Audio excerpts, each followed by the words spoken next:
L'hôpital Mère-Enfant de Bingerville, HME, accueille sa mission de chirurgie des implants cochléaires, devant permettre aux personnes atteintes de surdité profonde de recouvrer l'ouïe et la parole.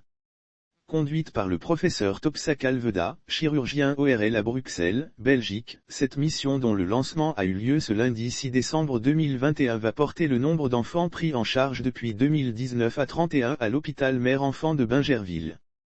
Selon, professeur Tanon Marie-José, chef de service ORL de l'hôpital Mère-Enfant, les résultats immédiats au plan chirurgical de cette opération est de 100%, puisque la pose de l'implant est sans accidents et sans incident de sorte à ce qu'à la fin de l'intervention l'appareil est complètement fonctionnel.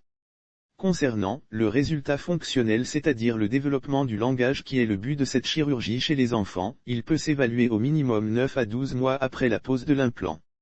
À propos des précédentes missions cochléaires ayant démarré depuis 2019, professeur Tanon a indiqué que les résultats sont satisfaisants, dans la norme avec l'acquisition des premiers mots dans les délais et des premières phrases pour certains.